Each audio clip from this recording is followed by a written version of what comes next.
नमस्कार। स्वागत है आप सभी का द इकोनॉमिस्ट में। तो कैसे हैं आप सब? आशा करता हूं कि आप सब बढ़िया हैं। तो चलिए शुरुआत करते हैं एक कोट के साथ। तो कोट में हम बात करने जा रहे हैं you only fail when you stop trying. और एल्बर्ट आइंस्टाइन का ये कोट है जिसमें वो सिंपल सी बात कह रहे हैं कि आप फेल तभी होते हो जब आप कोशिश करना ही छोड़ देते हो। जब तक आप लगे रहते हो, जब तक आप कोशिश करते रहते हो, आप जो है ना अपनी मंजिल की ओर आगे बढ़ते रहते हो। और जब कोशिश करना ही छोड़ देते हो ना, फिर कुछ नहीं होगा, फिर आप एक जगह रुक गए हो। ना आप अपनी मंजिल की ओर आगे बढ़ रहे हो, ना आप जो जो है पीछे की ओर वापस जा सकते हो। तो आपको कोशिश करते रहना है।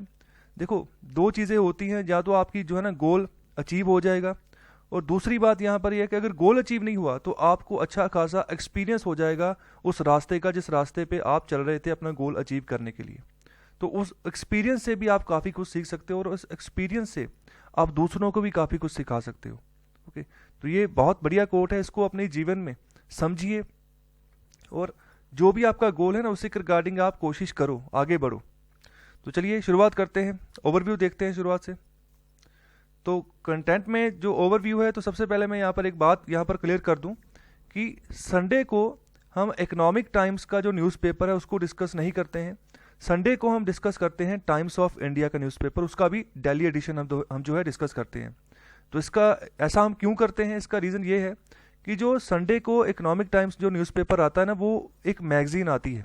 ओके, और उस मैगजीन में क्या होता है, मोस्टली जो पिछले हफ्ते हमने न्यूज़ पढ़ी होती हैं, जो डिस्कशन की होती है ना, उसी का जो है रेपिटेशन होता है, उसका एक सारांश होता है। ओके, तो अभी दूसरी बात जो हम डिस्कस नहीं करते हैं इकोनॉमिक टाइम्स का संडे को, दूसरा रीज़न ये है कि वहाँ पर एडिटोरियल्स नहीं आते हैं। ओके, तो इसलिए हम टाइम्स ऑफ इंडिया जो है इसको डिस्कस करते हैं, इसमें एडिटोरियल्स आते हैं, और इसमें वो न्यूज़ भी आती हैं जो हमारी जो संडे को जो शूट सकती हैं, ओके, जिसको हम मिस कर सकते हैं, तो वो न्यूज़ भी हम जो है यहाँ पर डिस्कस करते हैं, तो काफ़ी इंपॉर्टेंट होती हैं।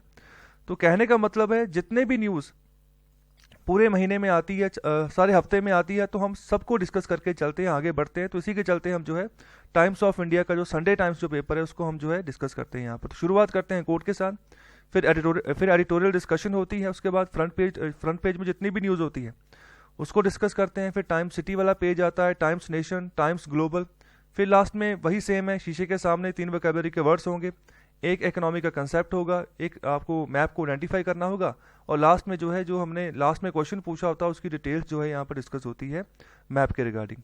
तो चलिए शुरुआत करते हैं, और शुरुआत करते हैं एडिटोरियल डिस्कशन के साथ। तो फर्स्ट आर्टिकल में बात कर रहे हैं it makes sense to export not scrap old cars. तो अभी देखो, भारत सरकार के द्वारा हाल ही में जो है एक नई स्क्रैपेज पॉलिसी जो है उसको अनाउंस किया गया है, जिसके तहत जो है जो 15 साल जो पुराने व्हीकल्स होंगे उनको स्क्रैप कर दिया जाएगा, और यहाँ पर बेसिकली फोकस किया गया जो पुराने व्हीकल्स हैं। तो अभी इसी के रिगार्डिंग जो है ऑथर यहाँ पर बात कर रहे हैं, अच्छे से यहाँ पर बहुत बढ़िया तरीके से डिस्कस किया है इस आर्टिकल को। तो स्टार्टिंग में बात कर रहे हैं कि गवर्नमेंट जो है ना वो बड़ी उत्साह से जो है ना आगे आ रही है, मतलब कि हमें एक व्हीकल स्क्रैपेज जो पॉलिसी है उसको लागू करना है। ओके, तो बहुत मतलब दिलचस्पी जो है यहाँ पर इस स्क्रैपेज पॉलिसी में गवर्नमेंट दिखा रही है। तो यहाँ पर मैंडेटरी कर दिया जितने भी ओल्ड व्हीकल्स हैं कि उनको यहाँ पर जो है स्क्रैप किया जाएगा, और जहाँ फिर जो है सब्सिडीज दी जाएंगी, जहाँ फिर इंसेंटिव्स दी जाएंगे कि आप जो है ना वॉलंटरी स्क्रैप कर दो। मतलब कि आप खुद ही, अगर आपको पता चल गया, आपको पता है आपकी गाड़ी है कि जितना उसकी टाइम लिमिट थी 15 साल की वो क्रॉस कर गई है, तो खुद ही उसको स्क्रैप कर दो। ओके, तो उसके तहत आपको सब्सिडीज भी मिलेंगी। ओके, और यहाँ पर जो उद्देश्य है, उद्देश्य क्या है ये काम करने का, स्क्रैप करने का, स्क्रैप पॉलिसी लाने का, तो उद्देश्य, सबसे पहला जो उद्देश्य है वो ये है कि नई कार्स की डिमांड जो है ना वो मार्केट में बढ़े। ओके, तो पुरानी कार से ज़्यादातर देखो हमारे यहाँ पर अगर आप OLX भी खोलोगे ना, तो ज़्यादातर जो है लोग पुरानी कार के ऊपर ही फोकस करते हैं, क्योंकि वो सस्ती पड़ती है। ओके, पैसा कम खर्चा करना पड़ता है, तो जिसके तहत यहाँ पर जो जितनी पुरानी कार हो जाएगी ना, तो उसका यहाँ पर मार्केट उतनी बढ़नी शुरू हो जाती है, वो क्योंकि वो उतनी सस्ती होनी शुरू हो जाती है। तो यहाँ पर दूसरी ओर क्या होता है कि जो नई कार्स है ना वो उनकी डिमांड कम हो जाती है, वो लोग कम खरीदते हैं, वही खरीदते हैं जिनके पास थोड़े पैसे टिकते हैं। ओके, तो इसी के तहत यहाँ पर सरकार क्या करना चाह रही है, पहला उद्देश्य यही है कि नई कार्स की डिमांड बढ़े। ओके, तो और जो हमारा यहाँ पर ऑटोमोबाइल इंडस्ट्री है ना, इसमें भी किसी तरीके का बूस्ट आए, यहाँ पर भी जो मैन्युफैक्चरिंग है वो यहाँ पर काफ़ी आगे बढ़े। तो यही सेम चीज़ जो है यहाँ पर यूएस के द्वारा भी की जा चुकी है। यूरोपियन नेशंस के द्वारा भी की जा चुकी। जब 2008 की मंदी आई थी उसके बाद में, तो वहाँ पर उन्होंने भी यहाँ पर स्क्रैपेज इंसेंटिव्स देने शुरू कर दिए थे अपने लोगों को कि आप स्क्रैप कीजिए अपनी गाड़ी, आपको हम कुछ ना कुछ इंसेंटिव देंगे।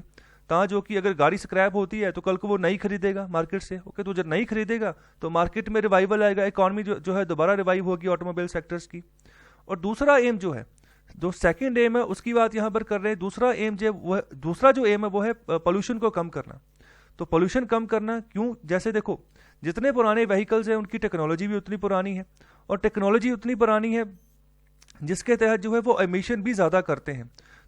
तो जो पोल्यूटिंग गैसेस हैं, जैसे यहाँ पर PM2.5 है, पार्टिकुलेट मैटर 2.5 है, तो ये जो है काफ़ी हार्मफुल गैस होती है। तो ये ज़्यादा गैस जो है ना, ज़्यादा एमिशन करते हैं पुराने व्हीकल्स, अगर उनको हम नए व्हीकल्स के साथ कंपेयर करते हैं तो। और तीसरी जो बात है, तीसरा जो एम है वो है हमारा कि जो फ्यूल कंजप्शन है उसको रिड्यूस करना है। तो फ्यूल कंजप्शन देखो, पुराने व्हीकल्स, पुराना इंजन है तो ज़्यादा तेल पीते थे वो। अभी जो नए इंजन आ रहे हैं तो वो कम यहाँ पर जो है तेल पीते थे, ज़्यादा एवरेज दे रहे हैं वो, और पावर भी यहाँ पर जो एफिशिएंसी भी है वो ज़्यादा निकल कर आ रही है। तो कहने का मतलब जो नए व्हीकल्स हैं वो ज़्यादा फ्यूल एफिशिएंट है। तो ट्रांसपोर्ट मिनिस्टर जो हमारे हैं नितिन गडकरी जी, तो यहाँ पर वो भी खुद से जो है ना काफ़ी उनमें जो है उत्साह देखने को मिल रहा है नई स्क्रैपेज पॉलिसी के प्रति। और इसके अलावा ऑथर आगे बात कर रहे हैं कि जो ग्लोबल एक्सपीरियंस है, जो पहले की जो स्क्रैपेज पॉलिसीज आ चुकी है, तो उससे भी यहाँ पर कुछ ना कुछ शॉर्ट कमिंग जो है ना स्क्रैपेज की निकल कर सामने आती हैं।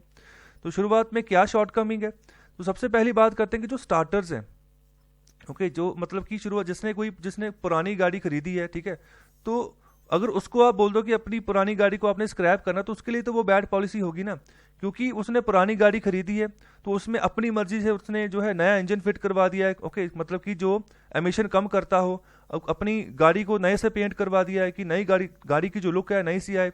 मतलब कि जो भी फिटनेस टेस्ट वगैरह होते हैं इस गाड़ी, किसी भी गाड़ी के, और जो यहाँ पर एमिशन के टेस्ट होते हैं, वो सब वो गाड़ी पास कर रही है। ओके, मतलब कि बिल्कुल जो नई गाड़ी है ना उसके ही कंपैरिजन में पुरानी गाड़ी को बना दिया गया है खुद से यहाँ पर कंज्यूमर के द्वारा पैसे लगा के। तो फिर उनके लिए तो वो बैड पॉलिसी होगी ना। तो वो सारे टेस्ट भी पास कर गई है, जैसे नई गाड़ी है बिल्कुल उसके जैसे वो उसको बनाकर खड़ा कर दिया है। बस फर्क यही है कि उसमें उसके पैसे खर्चा कम आया उस गाड़ी को बनाने में नई गाड़ी के मुकाबले। तो अब तो उनके लिए वो जो है वो भी सफ़र करेंगे। तो एग्जाम्पल के तौर पर यहाँ पर जो ऑथर हैं वो भी बात कर रहे हैं, अपनी बात कर रहे हैं कि पर्सनली मेरे पास भी यहाँ पर 17 साल जो पुरानी गाड़ी है, तो यहाँ पर यूएस में वो गाड़ी चलाते हैं तो वहाँ पर जितने भी तरीके के यहाँ पर वाशिंगटन डीसी के एमिशन टेस्ट है, ओके, तो यहाँ सभी तरह के टेस्ट जो हैं वो उन्होंने पास किए हुए हैं, तो इसीलिए उनकी गाड़ी चलती है। ओके, तो इसके रिगार्डिंग यहाँ पर ये पहली शॉर्ट कमिंग है जिसकी ऑथर यहाँ पर बात कर रहे हैं। और जो दूसरी शॉर्ट कमिंग की बात कर रहे हैं तो वो है यहाँ पर अगर हम ओल्ड व्हीकल्स को स्क्रैप कर देंगे ना, तो इससे क्या होगा, जो सेकेंड हैंड व्हीकल्स होंगे जिनकी अभी टाइम लिमिट बची होगी, मतलब जो अभी सिर्फ 5 साल पुराने हैं या 10 साल पुराने हैं, तो उनके भी प्राइस बढ़ जाएंगे।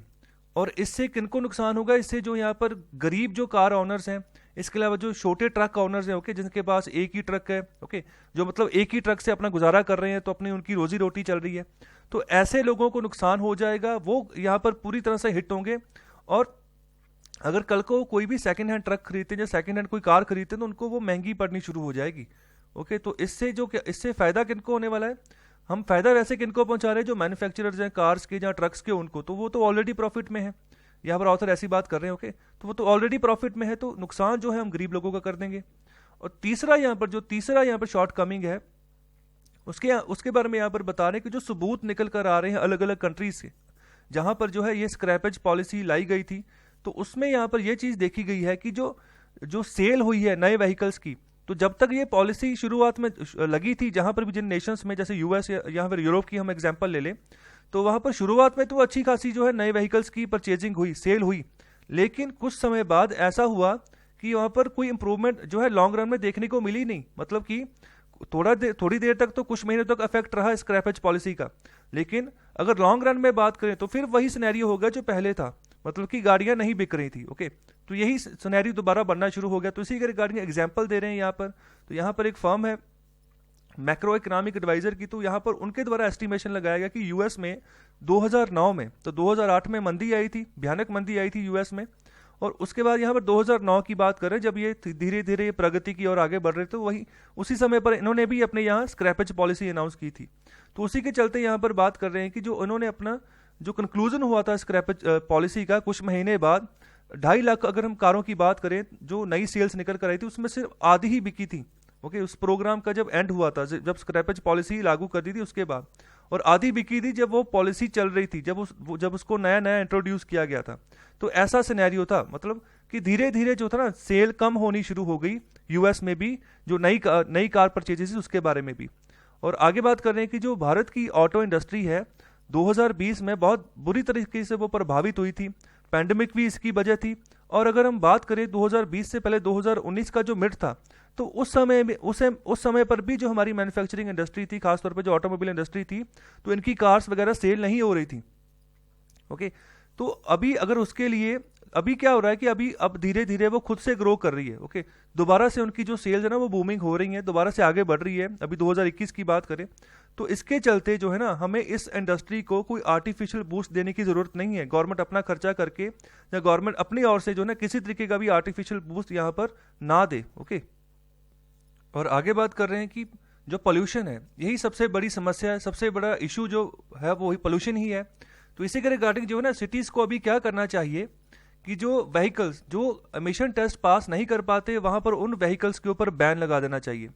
तो इसके चलते हमें यहाँ पर जो व्हीकल की एज ना उससे कोई लेना देना नहीं है कि व्हीकल कितना पुराना है या कितना नया है, तो ये डिपेंड करता है कि उसकी मेंटेनेंस के ऊपर। तो यहाँ पर बहुत सारे व्हीकल्स ऐसे हैं, बहुत सारे सीरियस पोल्यूटर्स ऐसे हैं जिन्होंने यहाँ पर अपनी गाड़ी की बहुत बुरी तरीके से मेंटेनेंस की होती है।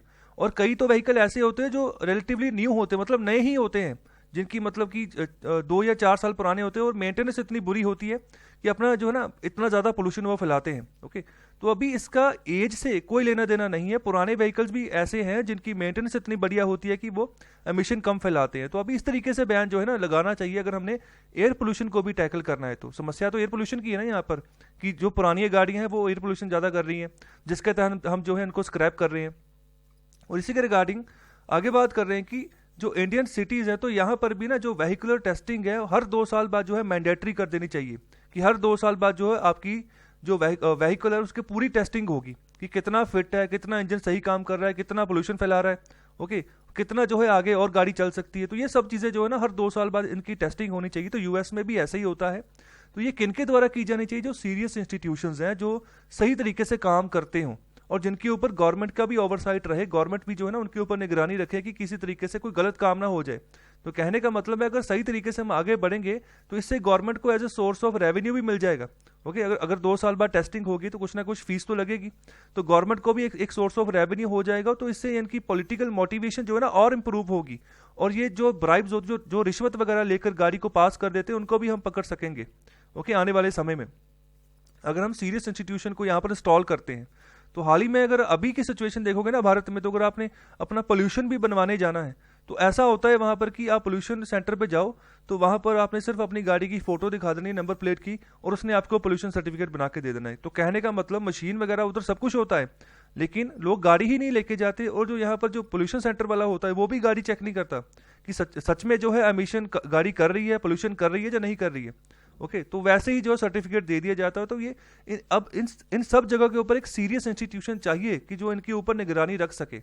ओके, तो आगे यहाँ पर बात कर रहे हैं कि जो अगर व्हीकल जो व्हीकल ऐसे होते हैं जिनकी मतलब जो एमिशन टेस्ट फेल कर जाते हैं। ओके, बहुत सारे देशों में ऐसा होता है कि वहाँ पर क्या किया जाता है कि जो जिनका एमिशन टेस्ट फेल हो जाता है वहाँ पर वो लोग जो है ना उस गाड़ी को रूरल एरियाज में जो है ना सस्ते दामों पर बेच देते हैं। ओके, और इससे क्या होता है, इससे अफोर्डेबिलिटी बढ़ जाती है। जो गांव के लोग होते हैं वो भी अफोर्ड कर पाते हैं, सस्ते दाम पे उनको गाड़ी मिल जाती है, और उनका भी लिविंग स्टैंडर्ड जो है ना वहाँ पर वो इम्प्रूव हो जाता है, सही हो जाता है। और रूरल एरियाज़ की अगर बात करें तो वहाँ पर ज़्यादा साफ हवा रहती है अगर इसको कंपेयर करें शहरों के साथ। और यहाँ पर अच्छे तरीके से जो है ना यहाँ पर ये अगर कोई एडिशनल व्हीकल पोल्यूशन भी आ जाए तो इनको ये टॉलरेट कर पाते हैं, क्योंकि रूरल एरियाज़ में हवा शुद्ध रहती है। और अगर कोई एमिशन कोई व्हीकुलर पोल्यूशन ज़्यादा आ भी जाए तो ये टॉलरेट कर लेंगे, ये उसको जो है सह लेंगे। लेकिन यहाँ पर आगे बात कर रहे हैं कि इसका तो यहाँ पर बिल्कुल सीधी सी बात है कि कार्बन एमिशन में कोई रिडक्शन नहीं आएगी। कार्बन एमिशन तो होता ही रहेगा। अगर रूरल एरियाज में भी गाड़ी चल रही है, वही गाड़ी जो पहले कल शहर में चल रही थी वहाँ पर काफ़ी एमिशन फैला रही थी और आज उसको बेच दिया गया रूरल एरियाज में, तो वहाँ पर भी एमिशन तो फैलेगा ही। लेकिन क्या होगा, जो पोल्यूटेंट्स हैं इन एरियाज में जो है ना अच्छे अच्छे तरीके से रीडिस्ट्रीब्यूट हो सकते हैं। ओके, तो यहाँ पर डैमेज कम होगा ह्यूमन हेल्थ को अगर कंपेयर करें अर्बन एरियाज में, तो वहाँ पर डैमेज ज़्यादा रहता है क्योंकि वहाँ पर एक गाड़ी पोल्यूशन नहीं कर रही है, वहाँ पर बहुत सारी गाड़ियाँ हैं और यहाँ पर कंजस्टेड एरियाज, जिसकी वजह से ह्यूमन हेल्थ को ज़्यादा नुकसान रहता है, एयर क्वालिटी जल्दी खराब होनी शुरू हो जाती है। और आगे बात कर रहे हैं कि जो नए व्हीकल्स होते हैं, तो यहाँ पर अगर फ्यूल कंजप्शन की बात करें तो वो कम यहाँ पर फ्यूल कंजप्शन करते हैं। और दूसरी ओर अगर जब इलेक्ट्रिक व्हीकल्स की बात करें तो अभी उसको काफ़ी समय लगने वाला है, कम से कम 1 दशक जो है इसका समय इसको लगेगा कि वो अच्छे तरीके से जो है ना अपनी पकड़ बना ले मार्केट में। अगर हम इलेक्ट्रिक व्हीकल्स की बात करते हैं तो तभी जो है सिग्निफिकेंट इम्पैक्ट जो है उसका देखने को मिलेगा आने वाले समय में। और इसके अलावा बात करें कि अगर हम पुरानी गाड़ियों को रूरल एरियाज में बेचते हैं, ओके, तो वहां पर अगर बेचते हैं तो यहाँ पर जो है ना कुछ एक्सटेंट तक जो है हम जो ट्रैक्टर्स लोग यूज करते हैं ना, कोई भी सामान गांव से शहर जाना है, तो कोई भी सामान लेने जाना या फिर अपने जो परिवार वालों को भी साथ में लेके जाना, तो ट्रैक्टर पे ही उसको बैठाकर ले जाते हैं। ओके, अगर कोई सामान गांव से शहर लेके जाना तो ट्रैक्टर पे ही उसको डालकर जो है ले जाते हैं। तो यहाँ पर जो ट्रैक्टर है ना, ये ज्यादा पोल्यूशन यहाँ पर क्रिएट करता है और यहाँ पर फ्यूल इंटेंसिव भी ज्यादा है, ज्यादा तेल पीता है। तो यहाँ पर ऐसे लोगों को हम एक तरह का रिप्लेसमेंट दे सकते हैं अगर पुराने व्हीकल्स को हम रूरल एरियाज में बेचते हैं सस्ते दामों पर। तो ओके, तो यहाँ पर एनवायरनमेंट को कुछ फायदा ही होगा, कार्बन एमिशन तो होगी लेकिन कम होगी। और जो फ्यूल कंजप्शन की अगर हम बात करें तो वो भी यहाँ पर कम हो जाएगा क्योंकि ट्रैक्टर जो है ना वो ज़्यादा फ्यूल कंजप्शन करता है। और आगे बात कर रहे हैं कि बहुत सारी यहाँ पर नॉन गवर्नमेंटल ऑर्गेनाइजेशंस हैं जो कि रूरल एरियाज में काम करती हैं और उनके पास फंड की कमी रहती है और मोबिलिटी की कमी रहती है, मतलब कि एक जगह से दूसरी जगह आने जाने के लिए कोई उनके पास साधन नहीं होता है। ओके, तो यहाँ पर यूएस की यहाँ पर एग्जांपल ले रहे हैं कि बहुत सारे लोग ऐसा करते हैं कि अपनी पुरानी गाड़ियों को ना गिफ्ट कर देते हैं साल्वेशन आर्मी को, जो यहाँ पर मुक्ति सेना दल होते हैं, जो मतलब कि लोगों की भलाई के लिए काम करते हैं। ओके, तो वहाँ पर उन लोगों के दलों को वो गाड़ियाँ अपनी गिफ्ट कर देते हैं, फिर बाद में वो यूज़ करते हैं उनको अपने चैरिटेबल वर्क के लिए। ओके, और इसके अलावा वो इसको आगे और गिफ्ट कर देते हैं जिनको रियली माने में ऐसी गाड़ियों की ज़रूरत होती है, जिन लोगों को। ओके, तो इस तरीके से यहाँ पर जो यूटिलाइज करते हैं वो पुरानी गाड़ियों को।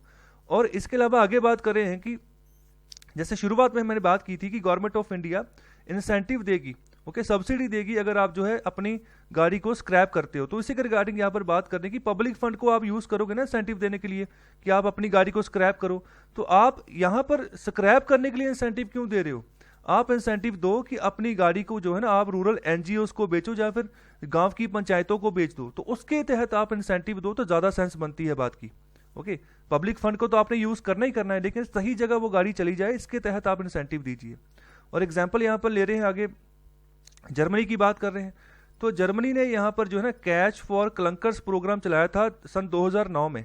तो वहां पर उन्होंने क्या किया था, सब्सिडी दी थी कि आप अपनी गाड़ियों को स्क्रैप कीजिए। तो ये क्यों किया था? क्योंकि जर्मनी भी कार इंडस्ट्री में मामले में काफ़ी आगे है, काफ़ी यहाँ पर जो लग्जरी गाड़ियाँ बनती हैं यहाँ पर, तो यहाँ पर वो भी अपनी कार इंडस्ट्री को रिवाइव करना चाह रहा था कि यहाँ पर नई गाड़ियाँ बिकनी शुरू हों। तो जिसके चलते क्या हुआ कि जर्मनी की यहाँ पर जो पुलिस यूनियन है, तो यहाँ पर उन्होंने यहाँ पर वो बात कर रहे हैं जिसका नाम है बन डेस्चर क्रिमिनल बेमटर। ओके, तो यहाँ पर ये उनका एस्टिमेशन है कि 50,000 जो गाड़ियाँ थी वो यहाँ पर इन्होंने सोल्ड की थी स्क्रैप यार्ड को। ओके, तो इनमें जो इनको स्क्रैप यार्ड को जो गाड़ियाँ पहुंची थी, ओके, तो ये जो यहाँ पर जर्मनी की सरकार थी इन्होंने इंसेंटिव दिया हुआ था। ओके, जिसके तहत जो था गाड़ियों को लेकर जो है स्क्रैप यार्ड तक पहुंचाया गया था। लेकिन बाद में उन स्क्रैप यार्ड वालों ने क्या किया, इलीगली उनको रीसोल्ड कर दिया अफ्रीका और ईस्टर्न यूरोप की कंट्रीज में, जहां पर लोग जो है नई गाड़ियां नहीं खरीद पाते, तो उन लोगों तक वो गाड़ियां पहुंचा दी, अपनी कंट्री से एक्सपोर्ट कर दी गाड़ियां अफ्रीका और ईस्टर्न यूरोप को। ओके, तो ये सारा काम इलीगली हुआ है। ओके, तो यहाँ पर गवर्नमेंट ने पे किया था ऑलरेडी 125 मिलियन यूरोस जो थे ना इन व्हीकल्स के ऊपर पे किए थे कि इनको लेकर इनको अब जो है इनको स्क्रैप किया जाएगा। तो ये इतना पैसा क्यों लगाया, लोगों से गाड़ियां क्यों ली? तो इसलिए ली कि इनको जल्दी से स्क्रैप करो ताकि जो है ना लोग नई गाड़ियां खरीदें। ओके, तो यहाँ पर जो नई गाड़ियां होंगी वो ज़्यादा फ्यूल एफिशिएंट है, पोल्यूशन कम करेंगी, और दूसरी ओर जो हमारी कार इंडस्ट्री वो भी रिवाइव होनी शुरू हो जाएगी, उनकी भी नई गाड़ियां बिक जाएंगी। ओके, तो इस तरीके से इलीगली भी लोगों ने जो था ना स्क्रैप यार्ड से ही यहाँ से दूसरी कंट्रीज को एक्सपोर्ट करना शुरू कर दिया। तो ये भी मामला निकल कर आया है। और इसके अलावा जो जर्मन एनवायरमेंटल ग्रुप है जिसका नाम डशे अनवेल्थ लाइफ है, ओके, तो यहाँ पर इसके रिगार्डिंग बात कर रहे हैं कि साल के अंत तक आते आते यही जो अवैध एक्सपोर्ट है ना ये डबल हो गया था। ओके, मतलब कि जितने भी यहाँ पर कारें, जैसे 50,000 गाड़ियां थी, तो सपोज करो साल के अंत तक आते आते 1 लाख तक गाड़ियां इलीगली एक्सपोर्ट कर दी गई अफ्रीका और जो ईस्टर्न यूरोप के कंट्रीज थे उनको। और आगे बात कर रहे हैं कि आप जो है ओल्ड व्हीकल्स को भारत में अभी फोर्स कर रहे हो नई स्क्रैपिंग पॉलिसी के तहत कि आप अपने व्हीकल्स को स्क्रैप कर दो। तो क्यों ना आप जो उनको आप इंसेंटिव दो कि आप अपने व्हीकल्स को एक्सपोर्ट कर दो बाहर की कंट्रीज में, खासतौर पे जो अफ्रीकन कंट्रीज है वहां पर। तो वहां पर तो पहले से ही जो व्हीकल इंटेंसिटी बहुत कम है, बहुत कम लोगों के पास यहाँ पर जो है व्हीकल रहते हैं, तो वहां पर वो इंपोर्ट कर सकते हैं सेकंड हैंड व्हीकल्स को। ओके, क्योंकि वो नए नए जो व्हीकल्स उनको वो इंपोर्ट नहीं कर पाते, इतना पैसा उन लोगों के पास है ही नहीं है। तो इसी के चलते यहाँ पर बात करने की गवर्नमेंट को एक स्कीम लेकर आनी चाहिए, एक इंसेंटिव स्कीम लेकर आनी चाहिए, जिसके तहत जो है ना जो ऑटो कंपनीज हैं उनको कहना चाहिए कि आप पुरानी गाड़ियों को रिफर्बिश करें, मतलब कि बिल्कुल नए तरीके से दोबारा बना दें पेंट वगैरह करके, और अपना जो उसका जो एमिशन है, एमिशन टेस्ट वो यहाँ पर जितने भी तरीके के एमिशन स्टैंडर्ड है वो पास कर जाए। और यहाँ पर जो है ना एक नई चॉइस दे दो जो नए बायर्स हैं उनके सामने, और एक लिमिटेड वारंटी भी दे दो कि आपकी गाड़ी जो है ये पुरानी गाड़ी थी, इसको हमने नए सिरे से पेंट किया है, इसका इंजन वगैरह सब कुछ हमने सही कर दिया है, एमिशन वगैरह इसका जो जितने भी टेस्ट है सारे टेस्ट ये पास कर चुकी है, और हम आपको इसकी 1 या 2 साल या 3 साल की और वारंटी देते हैं कि गाड़ी काफ़ी बढ़िया चलेगी। मैक्सिमम 5 साल की वारंटी आप दे दो, जिससे कि बायर का भी एक जो ना एक कॉन्फिडेंस बिल्ड हो जाए कि हाँ मैं इस गाड़ी पे इन्वेस्ट कर दूं। ओके, बेशक ये पुरानी गाड़ी है लेकिन बिल्कुल लुक नहीं है और बिल्कुल नई जैसी गाड़ी है, तो आप कॉन्फिडेंस बढ़ा सकते हो बायर का।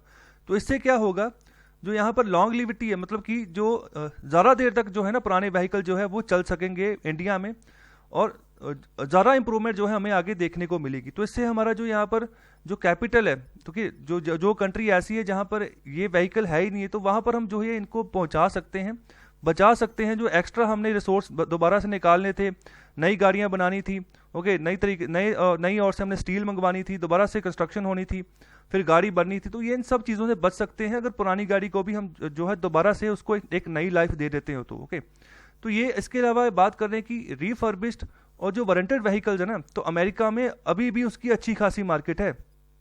ओके, तो भारत में ऐसा क्यों नहीं हो सकता अगर अमेरिका में ऐसा हो सकता है तो लास्ट में यहाँ पर बात कर रहे हैं कि ऐसे जो रिफर्बिश्ड व्हीकल्स हैं जिनको दोबारा नए तरीके से बनाया गया है, ठीक है, तो यहाँ पर स्पेशली अट्रैक्ट कर सकते हैं एक्सपोर्ट को भी। ओके, जितने भी जो डेवलपिंग कंट्रीज है तो वहाँ पर भी जो है हम अच्छा खासा एक्सपोर्ट कर सकते हैं ऐसे व्हीकल्स को जिनको हमने रिफर्बिश किया है।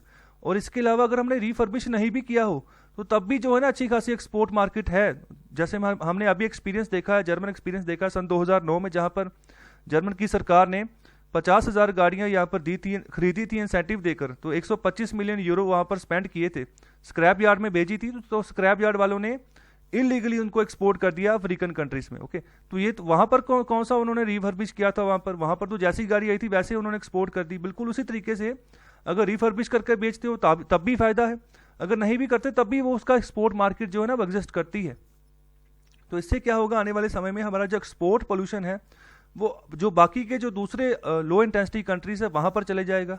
तो इससे इंडिया में से तो पोल्यूशन प्रॉब्लम कम होगी, लेकिन अगर हम बात करें ग्लोबल कार्बन एमिशन की तो वहाँ पर ये प्रॉब्लम डेफिनेटली नहीं खत्म होगी। ग्लोबल लेवल पे तो फिर कार्बन एमिशन तो रहेगा, एक देश से निकल के दूसरे देश चला गया, बस फर्क इतना ही है। लेकिन जो पुराने व्हीकल्स है ना उसके बारे में और यहाँ पर ऑथर बात कर रहे हैं कि वो बहुत छोटे कंट्रीब्यूटर हैं जो हमारे सामने जो कार्बन एमिशन की ग्लोबल प्रॉब्लम खड़ी है ना उसके मुकाबले में पुराने व्हीकल्स की जो कंट्रीब्यूशन है बहुत ज़्यादा कम है। ओके, तो ये था पूरा आर्टिकल। आई होप आपको आर्टिकल अच्छा लगा, अच्छे से समझ आया है। तो मुझे कमेंट बॉक्स में आप ज़रूर बताया करें कि कैसा लगता है आपको आर्टिकल, कैसी लगती है आपको डिस्कशन। तो चलिए अभी सेकेंड आर्टिकल डिस्कस करते हैं। तो सेकेंड आर्टिकल में बात कर रहे हैं why IAS needs to change to IES in name and spirit to propel India forward. तो देखिए यहाँ पर जो वर्ड यूज़ किया है ना IES, तो यहाँ पर ई का मतलब इंजीनियरिंग नहीं है। ओके, तो IES हमारी एक सेवा भी है अलग से, इंडियन इंजीनियरिंग सर्विसेज, तो उसमें भी यहाँ पर UPSC ही पेपर कंडक्ट करता है। यहाँ पर मतलब कुछ और है, ऑथर का यहाँ पर जो इंटेंशन है बात करने की वो कुछ और है। तो यहाँ पर ई का मतलब है इनेबलिंग, इंडियन इनेबलिंग सर्विसेज। तो कहने का मतलब कि जो योग्य है ना वो यहाँ पर आगे सर्विस दे। ओके, तो यहाँ पर इसके रिगार्डिंग बात करें कि अभी IAS को ज़रूरत है बदलने की कि यहाँ पर जो आप जिस काम के योग्य है आप उसके ऊपर अच्छे से फोकस करके काम करो ताकि कि हमारा भारत आगे बढ़े। तो स्टार्टिंग में बात कर रहे हैं कि ये शायद पहली बार होगा कि किसी भारतीय प्रधानमंत्री ने पार्लियामेंट में ऐसी स्पीच दी हो जहां पर उन्होंने आईएएस के ऊपर कमेंट किया हो कि आईएएस और इसके रिगार्डिंग जितने भी यहाँ पर सिविल सर्विसेज कम्युनिटी है वो क्या बेहतर कर सकती है देश के लिए। तो स्टार्टिंग में उन्होंने 4 बातों के ऊपर यहाँ पर बात फोकस किया था। तो पहली बात की यहाँ पर बात कर रहे हैं कि हमें यहाँ पर जो नेगेटिव एटीट्यूड है ना, जो नेगेटिव एटीट्यूड है, जो नफरत की भावना है, जो यहाँ पर निंदा की भावना है, जो यहाँ पर शक की भावना है, खासतौर पर जो प्राइवेट सेक्टर है उसके खिलाफ, और जो यहाँ पर प्रॉफिट मेकिंग एंटाइटीज है उनके खिलाफ, तो इसको अभी बदलना होगा, जी ज़्यादा देर नहीं चलेगी। ओके, दूसरी बात इन्होंने क्वेश्चन उठाया था कि why babus need to run everything, मतलब कि हमारे देश में जो सरकारी बाबू हैं, जो सरकारी नौकरी जिनको मिली हुई है, और जो यहाँ पर आईएएस ऑफिसर हैं, तो सिर्फ वही क्यों देश को चलाएं, सभी चीज़ें वो क्यों चलाएं, चाहे फर्टिलाइजर को, चाहे कोई फर्टिलाइजर प्लांट हो, चाहे हमारी एयरलाइन हो, चाहे हमारे एयर इंडिया हो। तीसरी बात उन्होंने यहाँ पर जोर दिया था कि प्राइवेट सेक्टर भी हमारे देश में उतना ही ज़रूरी है जितने कि बाकी सेक्टर्स हैं। ओके, तो यहाँ पर इक्वल स्टेक होल्डर है हमारी देश के प्रोग्रेस में। और चौथी बात यहाँ पर की थी उन्होंने, यहाँ पर ये क्वेश्चन उठाया था कि इंडिया, हमारा भारत कहाँ पर पहुंचेगा जब पूरा का पूरा यहाँ पर जो पूरा देश है हमको उसको हैंड ओवर कर देंगे सरकारी बाबू के हाथों में, तो हमारा देश कहाँ जाएगा। तो इसके रिगार्डिंग इन्होंने क्वेश्चन किया था। और आगे बात करें कि जो ऐसी स्टेटमेंट्स हमारी टॉप लीडरशिप से जब आती है ना, तो उससे एक मेजर शिफ्ट जो है ना वो देखने को यहाँ पर मिलता है कि कैसे जो है हमारा देश सोचता है। तो बिल्कुल ये वही सोच आती है जैसे हमारे जो यूथ हैं, जो हमारे मिलियंस ऑफ जो हमारे यूथ है भारत के नौजवान है, जैसे उनकी सोच है, बिल्कुल वही चीज़ को जो है ना यहाँ पर दर्शाया जा रहा है। तो यहाँ पर प्राइम मिनिस्टर के द्वारा, तो यहाँ पर अगर हमने प्रोग्रेस करनी है, आगे बढ़ना है, तो जो हमारा टारगेट है सन 2024 तक का कि हमने भारत को $5 ट्रिलियन की इकोनॉमी बनाना है, तो अगर ये गोल अचीव करना है तो फिर उस समय तो हमें ये गोल अचीव कर ही नहीं पाएंगे अगर हम प्राइवेट सेक्टर को यहाँ पर इंपॉर्टेंस नहीं देंगे।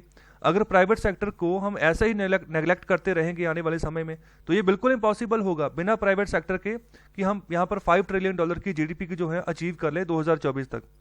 और आगे यहाँ पर बात कर रहे हैं कि जो अगर बात करें जो बाबूज हैं, सरकारी बाबूज हैं, उनके बारे में यहाँ पर यही धारणा है कि वो अभी इतने फास्ट नहीं है और ना ही वो इतने फिट हैं जो हमारी नई इकोनॉमिक एस्पिरेशन है भारत की, जिस तरीके से भारत आगे बढ़ना चाह रहा है। तो भारत में आप देखो, एक जगह प्राइवेट सेक्टर है, एक जगह सरकारी सेक्टर है। तो प्राइवेट सेक्टर में काम जो है ना, तो वहाँ पर ज़्यादातर काम वही लोग करते हैं जो उस काम के लिए फिट होते हैं, तो उसी को कंपनी हायर करती है। और अगर आपने काम अच्छे से नहीं किया तो कंपनी बाहर में निकाल देती है। और दूसरी ओर सरकार में ऐसा होता है कि ये जो काम करते हैं, तो यहाँ पर ज़्यादातर ऐसी चीज़ होती है कि इनको पहले तो जो अपॉइंटमेंट लेटर मिला होता है, इनको सरकार नौकरी से बाहर नहीं निकाल सकती। तो इसी के चलते ये काम में ना कभी कभी जब डंडा चलता है तब तो काम हो जाता है, लेकिन फिर जो बाकी का साल होता है ना, फिर वही जो है रफ्तार धीमी हो जाती है काम करने की। तो अगर आप कंपेयर करोगे ना कि ज़्यादा आउटपुट कहाँ से निकल कर आ रही है, तो प्राइवेट सेक्टर जो है ना ज़्यादा आउटपुट जो है देता है काम के मामले में। तो इसी के रिगार्डिंग ऑथर भी यहाँ पर यही बात कर रहे हैं। ओके, तो हमारा जो नई एस्पिरेशन है इकोनॉमिक की कि किस तरीके से भारत को आगे बढ़ाना है, तो उस मुकाबले अगर हम बाबूज की बात करें, सरकारी बाबूज की बात करें, तो इतने फास्ट नहीं है, तो ना ही इतने फिट हैं वो। और यहाँ पर दूसरी बात करें कि जो ये बाबू शब्द है, तो अभी ये मामूली सा नज़र आता है, तो यहाँ पर अपमानजनक शब्द जो है ये नज़र आता है, जिससे हम ये चीज़ दर्शाते हैं कि कोई कितना पुराना है। ओके, मतलब जिसने कोई ऐसा दायरा बना दिया अपने सामने कि बस उसी लिमिटेड दायरे में ही वो रहना चाहता है। ओके, और उससे आगे वो नहीं बढ़ना चाहता। तो जैसे ये भी यहाँ पर बातें की जाती हैं बाबूस के बारे में कि यहाँ पर काम जो है ना उसकी रफ्तार काफ़ी धीमी हो जाती है, और इसके अलावा अपनी पावर का ये गलत इस्तेमाल भी करते हैं, पावर को एंजॉय करते हैं दूसरे लोगों को दंड देने के लिए, दूसरे लोगों को यहाँ पर पीड़ा देने के लिए। तो यहाँ पर आगे बात करें कि सिविल सर्विसेज जो कम्युनिटी है ना, उनको भी अभी कुछ रिस्पॉन्सिबिलिटी जो है अपने ऊपर लेनी होगी। हालांकि ऐसा नहीं है कि हम पूरा का पूरा ब्लेम ही उनके ऊपर डाल दें। ओके, तो इस तरीके से अगर पूरा का पूरा ब्लेम इन्हीं के ऊपर डाल देंगे कि इनकी वजह से जो है हमारी प्रणाली जो है, अर्थव्यवस्था जहाँ हमारा जो स्ट्रक्चर है वो सही से काम नहीं करता है, ओके, सही टाइमली मैनर में जो है आउटपुट निकल कर नहीं आती है, तो इससे हमारा मसला जो है सॉल्व नहीं होगा। तो ये फेयर भी नहीं होगा अगर पूरा का पूरा ब्लेम जो है हम इन्हीं के ऊपर डाल दें। तो यहाँ पर बहुत सारे रीजंस की यहाँ पर ऑथर बात कर रहे हैं कि क्यों जो है ना आईएएस या फिर और जो सिविल सर्विस की जो कम्युनिटी है यहाँ पर इस तरीके से काम करती है। हमें उनको समझना होगा, तभी जो है हम सही मायने में जो है हम जो प्रॉब्लम्स हैं उनको हम फिक्स कर सकते हैं। तो आगे बात कर रहे हैं कि जो सबसे बड़ा रीज़न निकल कर आता है जो हमारी सब ऑप्टिमल सिविल सर्विसेज है, तो यहाँ पर जो सबसे बड़ा रीज़न है कि ये कम्प्लीटली आउटडेटेड, और यहाँ पर जो परफॉर्मेंस है ना, यहाँ पर जो परफॉर्मेंस मेजरमेंट है, मतलब कि जैसे किसी आईएएस ऑफिसर ने एक बहुत बढ़िया काम किया, तो उसका जो परफॉर्मेंस मेजरमेंट स्ट्रक्चर है वो बहुत पुराना हो चुका है, आउटडेटेड हो चुका है। तो यहाँ पर ज़रूरत है कि जो यहाँ पर मौजूदा स्थिति चल रही है उस हिसाब से आप इंसेंटिव दो, किसी न किसी तरीके से आप उनका प्रोत्साहन बढ़ाओ कि आपने बहुत बढ़िया काम किया है। ओके, हालांकि बहुत सारे काम ऐसे होते हैं जिनके बारे में जो है आगे बताया ही नहीं जाता, जहाँ उनको रिकॉग्नाइज ही नहीं किया जाता उनके काम के मामले में।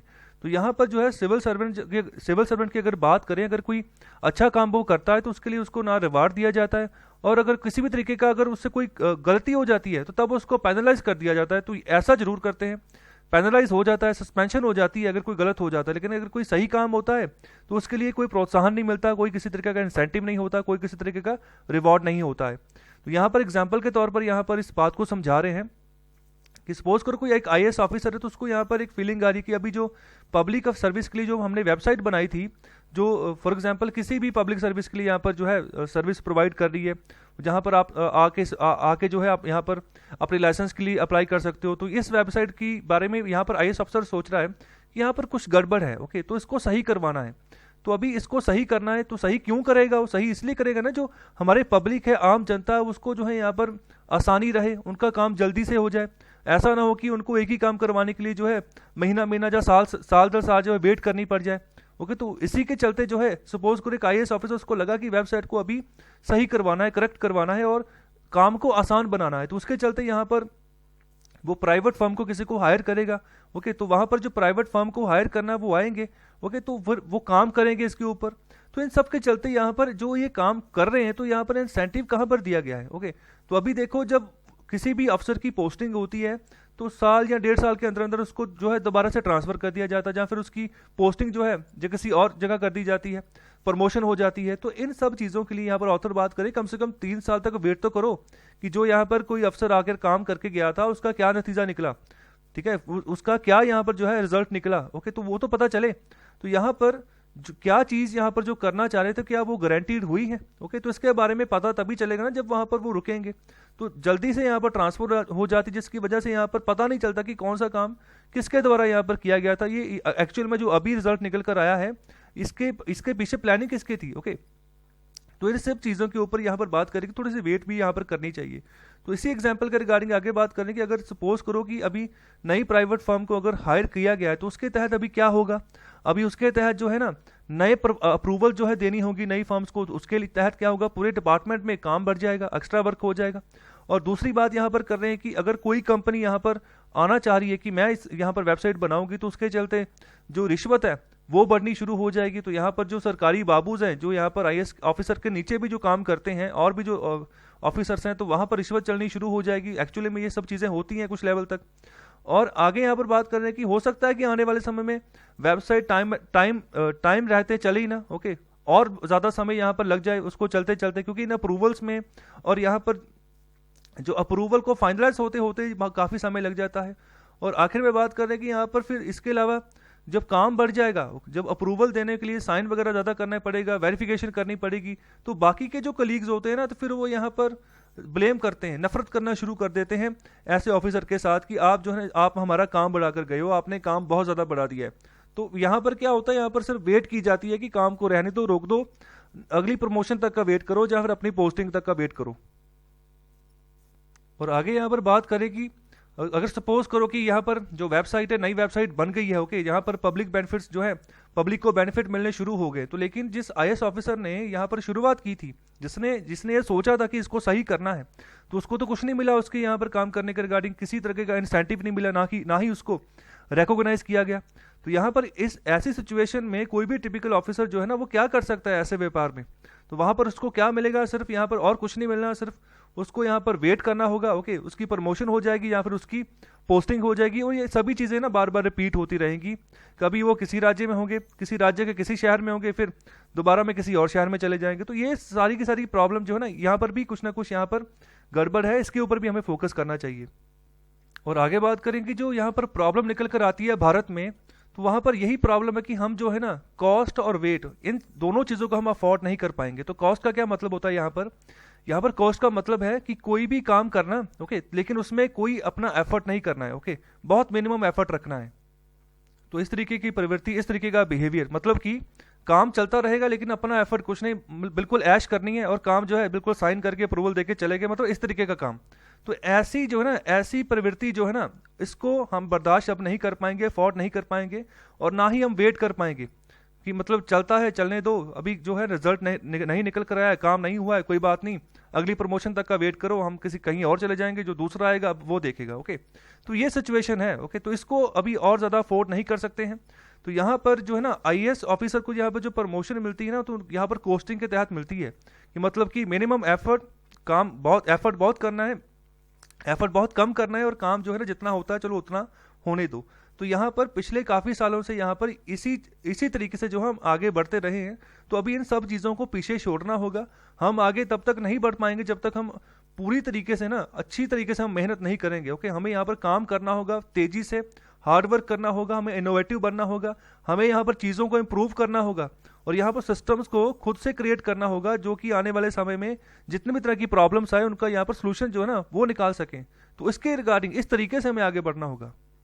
और आगे बात कर रहे हैं कि अगर हम यहाँ पर इंसेंटिव्स की भी बात करें जिसका कि स्ट्रक्चर बहुत ख़राब है, तो यहाँ पर सिविल सर्वेंट की भी कोई गलती नहीं है, उसको ऐसे ही बताया गया है कि आपने ऐसे ही काम करना है। ओके, जिस तरीके से आपको ट्रेनिंग मिली है तो आपने ऐसे ही आगे बढ़ना है, तो इसी तरीके से वो आगे बढ़ रहे हैं। तो यहाँ पर गवर्नमेंट को चाहिए कि स्ट्रक्चर को चेंज करें, इंसेंटिव स्ट्रक्चर जो है आईएएस ऑफिसर्स के लिए उसको बदलाव उसमें लेकर आए, और जिस तरीके से यहाँ पर चेंज करने की ज़रूरत है उसके ऊपर फोकस किया जाए। और आगे बात कर रहे हैं कि जहाँ पर सिस्टम में चेंज लाने की ज़रूरत है ना, तो उधर दूसरी ओर जो सिविल सर्वेंट्स कम्युनिटी है उनको भी यहाँ पर अपने ऊपर सोचना होगा, वहाँ पर भी बदलाव लाने की ज़रूरत है, उनको भी अपने अंदर देखना होगा। तो यहाँ पर फैक्ट की बात यहाँ पर कर रहे हैं कि सिस्टम रॉन्ग हो सकता है, लेकिन जो सिविल सर्वेंट्स है ना, तो वहाँ उनसे हमेशा आशा जगी रहती है कि वो कुछ ना कुछ बदलाव लेकर आएंगे। तो जो भी एक बच्चा सपोज करो जो सिविल सर्विसेज की तैयारी कर रहा है, वो चाह रहा है कि मैं आईएएस का एग्ज़ाम पास करूँ, तो अभी के वक्त तो उसके अंदर जो जज्बा है वो यही है कि मैं जो है ना पिक्चर को बदलूंगा, आगे जाकर मैं कुछ ना कुछ बदलाव जरूर लेकर आऊँगा। लेकिन जब वो वहाँ तक पहुँच जाता है, जहाँ पहुँच जाता है उसके बाद क्या होता है, फिर धीरे धीरे वही कॉस्टिंग वाला जो है ना फिगर आना शुरू हो जाता है कि एफर्ट बहुत कम करना है, और जो भी काम रूटीन में होता जाता है उसको चलते रहो, बस काम जो है ना होता जा रहा है, आपने अपनी ड्यूटी कर दी। ओके, तो इसी तरीके से देखो बच्चा एग्जाम पास करके जाता है, कॉम्पिटेटिव एग्जाम होता है, लेकिन बाद में ना सिनेरियो बदलना शुरू हो जाता है, जब थोड़ा सा समय लग जाता है। शुरुआत में बहुत शौक होता है कि हम यहाँ इस सिस्टम में हम एग्जिस्ट करेंगे, नया सिस्टम आएगा आईएएस ऑफिसर्स का तो उसमें हम काम करेंगे, लेकिन धीरे धीरे वही कॉस्टिंग वाला फंडा आ जाता है। ठीक है, कम एफर्ट होता है, ठीक है, तो आगे बढ़ता रहता है, रूटीन में काम चलता रहता है, ठीक है, ओके हो गया। तो इसके चलते यहाँ पर बात कर रहे हैं कि कई बार ऐसा भी हो जाता है जब आगे 5-10 साल बीत जाते हैं ना, उसके बाद फिर ऐसे थॉट्स भी आने शुरू हो जाते हैं कि कोई बिलियनियर जो है ना हमारे घर में आएगा रात को, और हम उसके साथ हाथ मिलाएंगे, और कुछ ना कुछ जो है हमें यहाँ पर इंसेंटिव मिलेगा अगर हम उसके हक में कोई ना कोई प्रोजेक्ट पास कर देते हैं। ओके, तो इससे क्या होगा, इससे एडिक्टिव होने शुरू हो जाते हैं। तो ये भी यहाँ पर प्रॉब्लम है ओके सिविल सर्वेंट्स में, तो यहाँ पर ये पाई गई है। बहुत सारे सिविल सर्वेंट्स ऐसे भी निकले हैं जिनके घरों से आय से अधिक जो है संपत्ति काफ़ी निकली है। तो ये ऐसी करप्ट एक्टिविटीज हुई हैं तभी तो ऐसा हुआ है। तो इनको भी यहाँ पर बदलने की ज़रूरत है, इनकी कम्युनिटी में भी ना थोड़ा सा ओवरऑल करने की ज़रूरत है। तो आगे यहाँ पर बात कर रहे हैं कि जो पुराने अपने सीनियर ऑफिसर्स हैं ना, तो वहाँ पर वो टेक्नोलॉजी से जुड़े नहीं हुए हैं, मतलब उनको टेक्नोलॉजी के बारे में अच्छा खासा नहीं पता है। तो बहुत बड़े पैमाने पर जो है डिस्कनेक्ट है टेक्नोलॉजी के साथ जो हमारे पुराने सीनियर ऑफिसर्स हैं उनका। तो यहाँ पर जो ना जो हमारा गवर्नेंस स्ट्रक्चर है, तो टेक्नोलॉजी का उसमें बहुत अहम रोल है। तो वो बड़े तरीके से जो है ना गवर्नेंस स्ट्रक्चर को ट्रांसफॉर्म कर सकते हैं अगर हम टेक्नोलॉजी को सही मायने में यूज़ करते हैं। ओके, तो यहाँ पर बहुत सारी ऐसी वेबसाइट्स हैं, सरकारी वेबसाइट्स हैं जो बहुत सुस्त रफ्तार से चलती हैं, तो जो ऐसे लगता है कि जैसे सिर्फ वो सरकारी दफ्तर के लोगों के लिए ही बनाई गई है कि मतलब कैसे जो है काम करना है। तो यहाँ पर अगर आपने कोई वेबसाइट बनानी है तो आप यूज़र के पॉइंट ऑफ व्यू से बनाओ कि उसने काम करना है। यूज़र कौन है, जो हमारी पब्लिक है वो, ना कि जो गवर्नमेंट डिपार्टमेंट उसके यहाँ पर पॉइंट ऑफ व्यू से। और आगे बात कर रहे हैं कि इसमें जो हमने अभी कुछ एस्पेक्ट्स डिस्कस किए हैं, तो इनमें से कुछ को हमें फिक्स करने की ज़रूरत है। जैसे यहाँ पर जो एटीट्यूड्स में बदलाव चाहिए, ओके, इसके अलावा जो टेक्नोलॉजी के बारे में ट्रेनिंग चाहिए, तो इन सब चीज़ों को कंपलसरी करना चाहिए। तो इससे यहाँ पर ज़रूरत है, अगर इसको कंपलसरी करते हैं तो बदलाव आने की ज़रूरत है। भारत जो है ना, अगर हम ये यहाँ पर दाव लगा रहे हैं कि स्लो कर रहे हैं भारत की यहाँ पर जो ग्रोथ है उसको स्लो कर रहे हैं, तो इसको सही किया जा सकता है। ओके, तो यहाँ पर जो क्रोनिक कैपिटलिज्म है, ओके, तो यहाँ पर पूंजीवाद जो है ना उसको भी यहाँ पर इनका जो यहाँ पर इंप्रेशन है सिविल सर्विसेज के ऊपर उसको भी कम किया जा सकता है। जैसे हमने अभी एक एग्जांपल डिस्कस किया है कि पैसे के लालच में बहुत सारे सिविल सर्वेंट्स आ जाते हैं, ओके, जो हमारे जो बड़े उद्योगपति हैं उनके द्वारा, तो इससे भी बचाकर चलना है। तो यहाँ पर जो हमारी अभी का जो सिनेरियो है ना, हमें वही 1980s वाला जो समय है वो याद दिलाता है, जिस समय सरकारी माई बाप वाला यहाँ पर जो फंडा चलता था कि अलाउ कर देते थे आपको कि आप कोई भी बिजनेस कर सकते हो, ठीक है, कोई किसी तरीके की यहाँ पर आपके ऊपर जो है ओवरसाइट बनाकर नहीं रखी जाएगी, आपने जो करना है करो, ठीक है। तुम पुराने समय में ऐसा चलता था, अभी डिजिटल जमाना आ चुका है, तो अभी अगर ये भी कोई कदम रखते हैं तो बड़ा फूक फूक के इनको रखना पड़ता है, ओके। तो यहाँ पर सिविल सर्वेंट्स को यहाँ पर इसी के रिगार्डिंग यहाँ पर प्राइम मिनिस्टर ने बात बोली थी कि अभी समय बदल चुका है और सिविल सर्वेंट्स को भी अपने आप को यहाँ पर बदलना होगा। उनको सिर्फ एडमिनिस्ट्रेशन ही नहीं चलानी है, उनको आगे आके ना प्रोग्रेस के ऊपर भी फोकस करना है कि जल्दी से काम हो, ओके। जो भी हमने पब्लिक बेनिफिट देना हो जल्दी से हो, ओके। और इसी के रिगार्डिंग यहाँ पर आखिर में ऑथर बात कर रहे हैं कि हम जो है ना आईईएस को, हमें आईईएस में यहाँ पर जो है ना, हमें अगर आईईएस कहकर बुलाएं तो ज़्यादा बढ़िया रहेगा। तो आईईएस का मतलब यहाँ पर यही है, इंडियन इनेबलिंग सर्विसेज। तो यहाँ पर कह रहे हैं कि इंडियन एडमिनिस्ट्रेटिव सर्विसेज को यहाँ पर आप बुलाओ इंडियन इनेबलिंग सर्विसेज की, आप जो है ना योग्य है काम करने के लिए, आप काम को अच्छे प्रोग्रेस की ओर लेकर जा रहे हैं। तो इस नेम को जो है आप एज ए स्पिरिट जो है ना इसको लागू करो, तो दिल की भावना से काम करो तो देश जो है आगे बढ़ेगा। तो ये था पूरा का पूरा सिनेरियो आईईएस ऑफिसर्स के बारे में, सरकारी बाबूस के बारे में। तो चलिए अभी बात करते हैं फ्रंट पेज न्यूज़ की। तो यहाँ पर स्टार्टिंग में बात करेंगे जो कोविड की वैक्सीन है, तो उसके प्राइस के बारे में जो है भारत सरकार ने यहाँ पर बता दिया है। जो प्राइवेट हॉस्पिटल से वो कितना प्राइस ले सकते हैं, तो 250 रुपये पर डोज जो है वो चार्ज करेंगे, और इसी 250 रुपये में से 150 रुपया जो होगा वो होगा जो यहाँ पर डोज की जो यहाँ पर प्राइस होगी वो, और इसके अलावा जो 100 रुपीज़ चार्ज होंगे वो यहाँ पर जो एक्स्ट्रा यूजर चार्ज फीस होगी, ओके। तो टोटल 250 बनेगा। तो ये 100 रुपीज़ जो यहाँ पर ये बिलोंग करेंगे जैसे लॉजिस्टिक चार्जेस हो गए, जहाँ स्टोरेज चार्जेस हो गए, जहाँ फिर जो वैक्सीनेटर्स के जो चार्जेस हो गए उसके अलावा, ओके। तो कुल मिलाकर जो है 250 रुपया जो है पर डोज चार्ज किया जाएगा अगर आप प्राइवेट हॉस्पिटल में से आप जो है वैक्सीन लगवाते हो। तो इसके अलावा और भी यहाँ पर डाटा जारी किया गया है, तो जिसके बारे में बताया गया है कि जिनकी उम्र 45 से 59 ईयर्स के बीच में है और जिनको कोई दूसरी गंभीर बीमारी है, ओके, तो क्या उनको अभी वैक्सीन दी जाए या नहीं दी जाए। तो उसी के रिगार्डिंग अभी नया डाटा भारत सरकार ने दिया है कि उनको भी वैक्सीन यहाँ पर दी जाएगी, लेकिन किन किन को दी जाएगी उसके रिगार्डिंग यहाँ पर बात की जा रही है। तो स्टार्टिंग में पहली बात कर रहे हैं कि जिनको हार्ट फेलियर हो चुका है और जो पिछले 1 साल से अगर उनको हॉस्पिटलाइज किया गया है, ओके, तो उनको यहाँ पर दी जा सकती है वैक्सीन। इसके अलावा जिनका कोई हार्ट ट्रांसप्लांट हुआ, ओके, कार्डियक ट्रांसप्लांट हुआ है, ओके, इसके अलावा वो वेंटिलेटर जो होता है उसको छोड़ चुके हैं, मतलब अपने दम पर जो है अच्छे से वो जी रहे हैं, तो उनको भी यहाँ पर वैक्सीन दी जा सकती है। इसके अलावा जो LVEF है, अगर LVEF मतलब हमारा जो यहाँ पर जो हमारा हार्ट होता है, ठीक है, तो वहाँ पर एक जगह होती है हमारे चैम्बर में, तो जिसको हम बोलते हैं लेफ्ट वेंट्रिकल। तो यहाँ पर इसकी कैपेसिटी ये होनी चाहिए कि जो हमारा जो ब्लड है ना उसको पंप करने की जो कैपेसिटी है, ठीक है, सही जो पंप है इस लेफ्ट वेंट्रिकल में पहुंचना चाहिए। तो यहाँ पर अगर LVEF की जो वैल्यू है 50 रहती है, 55 रहती है, तो अब उस केस में हम कहते हैं कि बिल्कुल नॉर्मल तरीके से जो है ब्लड पंप हो रहा है आगे। तो अगर ये 40% से ज़्यादा होगी ना, जो नए यहाँ पर रूल्स आए हैं, तो फिर ही जो है टीका लगेगा। अगर 40% से नहीं है, नीचे है पंपिंग कैपेसिटी, तो फिर वहाँ पर उसको टीका नहीं लगेगा, ठीक है। इसके अलावा जो यहाँ पर इसके अलावा और जो यहाँ पर जो नाड़ियों के डिजीज़ होते हैं, जो दिल में जो छोटी छोटी जो यहाँ अंतड़ियाँ होती हैं, तो उसके जो डिजीज़ हैं अगर, तो उसको भी यहाँ पर जो है लग सकता है टीका। और इसके अलावा अगर किसी को कंजेनिटल हार्ट डिजीज़ है, मतलब कि जन्म से ही कोई दिल की बीमारी है, तो उनको भी यहाँ पर जो है परमिशन है। इसके अलावा जिनको कोई आर्टरी डिजीज़ है, मतलब कि जो अंतर की आर्टरीज हैं, ठीक है, उनमें किसी न किसी तरीके की प्रॉब्लम है दिल में, तो उनको भी यहाँ पर परमिशन है। और इसके अलावा जो भी यहाँ पर हाइपरटेंशन से यहाँ पर गुजर रहे हैं, और इसके अलावा जिनकी डायबिटीज़ का ट्रीटमेंट चल रहा है, जो हाइपरटेंशन का जो है ट्रीटमेंट चल रहा है, तो उनको भी जो है यहाँ पर सपोज है कि उनको भी टीका लगेगा।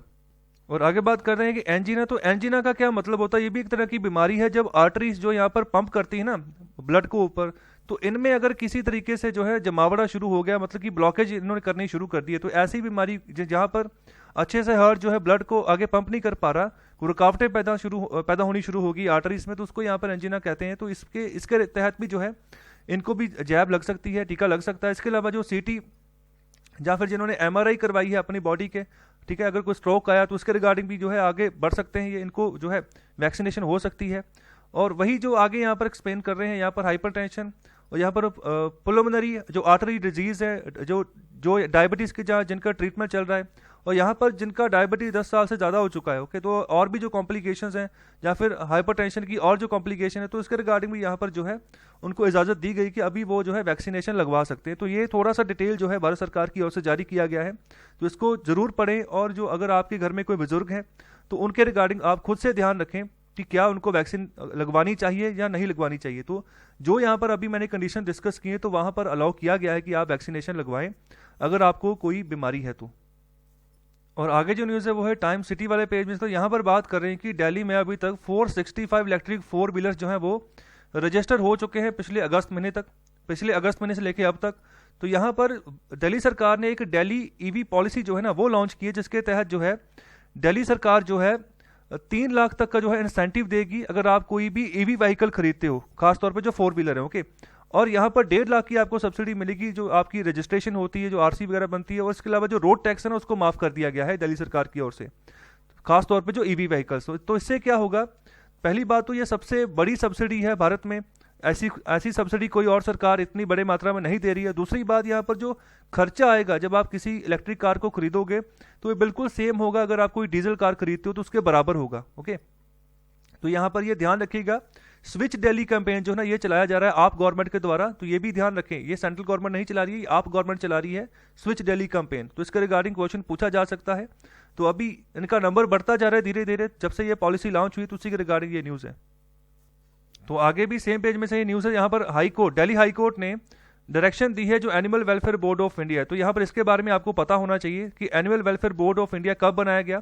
तो एक थोड़ा सा छोटा सा डिस्प्यूट था कि जो एनिमल लवर्स थे, जो यहाँ पर बाहर की जो एनिमल है जैसे कुत्ता है, ठीक है, बाहर जो घूमते रहते हैं तो उनको कोई खाना खिलाना चाह रहा है, तो उनमें और जो यहाँ पर कुछ एरियाज है जैसे बसंत कुछ, वहाँ पर रेजिडेंट्स में कुछ डिस्प्यूट था कि आप ऐसे खाना नहीं डाल सकते हो जो बाहर के यहाँ पर जो डॉग्स वगैरह घूमते हैं। तो यहाँ पर इसी के चलते जो है ना डिस्प्यूट था जिसका यहाँ पर निपटारा करने की बात की है। तो यहाँ पर बात करें animal welfare board of India की, तो इसको यहाँ पर काम सौंपा गया कि आप जो है डिस्प्यूट हल करें।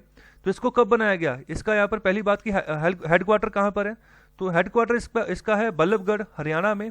ये एक स्टैट्यूटरी एडवाइजरी बॉडी है, ध्यान रखिएगा, यहीं से क्वेश्चन जो है ना इसको कंफ्यूजन किया जाता है। तो एक स्टैट्यूटरी एडवाइजरी बॉडी है गवर्नमेंट ऑफ इंडिया की ministry of fisheries animal husbandry and dairying, इसके तहत जो है ये काम करती है। ओके, ध्यान रखिएगा।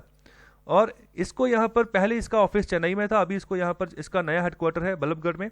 इसको बनाया कब गया था, इसको बनाया गया था 1962 में। इसके फाउंडर कौन थे, इसके फाउंडर थे रुक्मिणी देवी अरुणदले। और आगे बात कर रहे हैं सर्कल रेट्स के बारे में। तो दिल्ली सरकार ने इसका नोटिफिकेशन निकाल दिया है कि जो रियल एस्टेट का मामला है, जहां पर आप प्रॉपर्टी वगैरह खरीदते हो, कोई प्रॉपर्टी बेच रहा है, कोई प्रॉपर्टी खरीद रहा है, तो यहाँ पर एक सर्कल रेट होता है जिसके हिसाब से आपने प्रॉपर्टी के यहाँ पर रेट रखना होता है।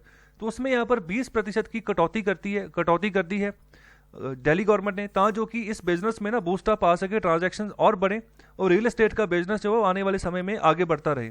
तो अभी रिसेंटली मुंबई ने भी यहाँ पर स्टंप ड्यूटी कट की थी, ताकि जो कि वहाँ पर भी जो है ना प्रोग्रेस देखने को मिले, लोग प्रॉपर्टीज वगैरह खरीदें बेचें। ओके, तो इसी के तहत यहाँ पर नोटिफिकेशन जो है, यहाँ पर जो लेफ्टिनेंट गवर्नर है national capital territory of Delhi के, तो उन्होंने यहाँ पर इसको जो है अप्रूवल दे दिया है। तो इसको अभी किस एक्ट के तहत अप्रूवल मिलता है यही ध्यान रखिएगा। एक है इंडियन स्टैंप एक्ट 1899 और दूसरा है इंडियन रजिस्ट्रेशन एक्ट 1908। ओके, तो अभी बात करते हैं कि ये सर्कल रेट क्या होते हैं। तो सर्कल रेट का मतलब क्या होता है, देखिए सबसे पहले अगर बात करें, जो लैंड जो है ना वो स्टेट सब्जेक्ट है। ओके, वो सेंटर का सब्जेक्ट नहीं है, वो स्टेट सब्जेक्ट है। तो यहाँ पर जो डिस्ट्रिक्ट एडमिनिस्ट्रेशन होती है ना वही रिस्पॉन्सिबल होती है कि कोई एक स्टैंडर्ड रेट जो है ना किसी भी जमीन का, किसी भी प्रॉपर्टी का जो है फिक्स किया जाए। ओके, चाहे वो किसी शहर में वो प्रॉपर्टी हो, चाहे किसी गांव के एरिया में वो प्रॉपर्टी हो, चाहे कोई जमीन है, ओके, कोई एग्रीकल्चर जमीन है, तो यहाँ पर एक रेट रखा जाता है कि इससे नीचे जो है ना कोई भी रजिस्ट्री नहीं होगी, इस रेट से नीचे, जिसको आप सरकारी रेट भी बोल सकते हो। ओके, तो यहाँ पर हर एक शहर में जो है ना, शहर काफ़ी बड़ा होता है, तो उसमें हर एक शहर के अलग अलग एरिया में वहाँ पर उसके लोकेलिटी के हिसाब से जो है ना उसका यहाँ पर वैल्यू डिसाइड होता है। ओके, तो यहाँ पर इसी के हिसाब से जो है ये जो डिस्ट्रिक्ट एडमिनिस्ट्रेशन होती है सर्कल रेट जारी करती है। तो इसी सर्कल रेट में जो सरकारी रेट होता है, इससे कम से जो ना आप इससे कम में नहीं बेच सकते अगर आपने कोई भी ज़मीन बेचनी है, और इससे कम में कोई खरीद भी नहीं सकता अगर जिसने खरीदना है। तो इसी सर्कल रेट में 20% का यहाँ पर जो है ना डाउनफॉल कर दिया है दिल्ली सरकार ने, कि उसको और सस्ता कर दिया है कि ता जो कि अगर सस्ती चीज़ होगी तो लोग खरीदेंगे, आगे बढ़ेंगे। तो इस तरीके से यहाँ पर बिजनेस को बढ़ाने के लिए इसको और रिड्यूस किया गया है सर्कल रेट को। ओके, तो पूरे देश में अलग अलग नाम से इसको जाना जाता है। तो महाराष्ट्र में इसको रेडी रेकॉनर रेट के नाम से जाना जाता है, हरियाणा पंजाब उत्तर प्रदेश में इसको कलेक्टर रेट के नाम से जाना जाता है, जहाँ फिर डिस्ट्रिक्ट कलेक्टर रेट भी इसको कहा जाता है, और कर्नाटक में इसको जो है गाइडेंस वैल्यू के नाम से जाना जाता है। ये इंपॉर्टेंट है, इसके बारे में आपको पता होना चाहिए। और आगे बात कर रहे हैं test run okay at STP near Shahdara Jheel. Okay, तो शाहदारा झील कहाँ पर है, दिल्ली में है, ध्यान रखिएगा। तो आप मुझे एक क्वेश्चन का आंसर दीजिए कि ये कोई मैन मेड झील है या फिर नेचुरल झील है। ओके, तो इसके बारे में आप जो है इसके बारे में आंसर दीजिए। तो जो ईस्ट दिल्ली म्यूनिसिपल कॉर्पोरेशन है, तो उन्होंने एक टेस्ट रन करके देखा, एक नया सीवेज ट्रीटमेंट प्लांट लगाया इसी वाटर बॉडी के बिल्कुल नज़दीक। ओके। तो यहाँ पर इसको एक बार चला कर देखा है, पूरी ऑपरेशनल, अभी इसको फुली ऑपरेशनल नहीं किया गया, अगले महीने इसको जो है लॉन्च किया जाएगा। तो अभी सिर्फ एक टेस्ट इसका हुआ है, तो जिसमें यहाँ पर इसकी बात कर रहे हैं कि ठीक रहा है, ओके रहा है। तो वाटर बॉडी जो है 7 एकड़ में फैली हुई है, जो शाहदारा झील जो है, ओके। तो यहाँ पर इस सीवरेज ट्रीटमेंट प्लांट का लीकेजेस चेक की गई थी कि अगर ये कल को काम करता है तो कोई ऐसी लीकेजेस ना कर दे जो कि इसका खराब पानी जो है वो जाकर जो है इस झील को खराब करना शुरू कर दे। तो जो इस सीवरेज ट्रीटमेंट प्लांट की जो कैपेसिटी है वो 30 लाख लीटर की है। 30 लाख लीटर जो है एक दिन में ये जो है इसको ट्रीट कर सकता है। अगर ट्रीट करके पानी को आगे भेजेंगे ना तो बीमारियां कम फैलेंगी और जो एनवायरनमेंट है वो सही रहेगा। तो इस प्रोजेक्ट को किसने फंड किया है? इस प्रोजेक्ट को सेंटर के द्वारा फंड किया है through AMRUT mission. AMRUT mission का मतलब क्या है? Atal mission for rejuvenation and urban transformation scheme. तो देखिए साल 2015 में ये स्कीम लागू की गई थी भारत सरकार की ओर से। तो इसका मेन मकसद यही है कि सीवरेज ट्रीटमेंट जो प्रणाली है ना, जस्ट जो सीवरेज की यहाँ पर प्रणाली है उसको एक्सपैंड करना, उसको अगर जिस शहर में नहीं है तो शहर में बनाना, अगर जहां पर सीवरेज ट्रीटमेंट प्लांट की जरूरत है तो वहां पर उन प्लांट्स का यहाँ पर जो है मैन्युफैक्चरिंग करना, उस प्लांट को वहां पर लगाना। और आगे जो न्यूज़ यहाँ पर बात करें कि दिल्ली में एक स्टडी आई जिसका नाम है legal initiative for forest and environment, जिसको लाइफ के नाम से यहाँ पर स्टडी को जानते हैं, जिसको जाना जाता है। तो उसके रिगार्डिंग कहा गया है कि जो नेशनल क्लीन एयर प्रोग्राम चलाया गया है ना, तो वहाँ पर जो भारतीय शहर को साफ करने की यहाँ पर बात की जा रही है। तो इसके तहत जो प्लांटेशन हुई है, ट्री प्लांटेशन हुई है, तो वो बहुत पुअरली प्लान्ड है और इनफेक्टिव है। तो यहाँ पर इस रिपोर्ट से यहाँ पर ये पता चल रहा है कि बहुत सारे ऐसे हॉटस्पॉट्स हैं दिल्ली में, जैसे द्वारका, मुंद्रा, नरेला, बवाना, जहाँ पर जो है प्लांटेशन ड्राइव को यहाँ पर अच्छे से किया ही नहीं गया है। और जो यहाँ पर जो ये एरिया यहाँ पर की पोल्यूशन हॉटस्पॉट्स हैं, जहाँ पर ज़्यादा पोल्यूशन निकल कर आता है, और जो यहाँ पर ट्रीज के स्पीसीज भी यूज़ किए गए वो यहाँ पर अच्छे से पोल्यूशन को ऑब्जॉर्व भी नहीं कर पा रहे।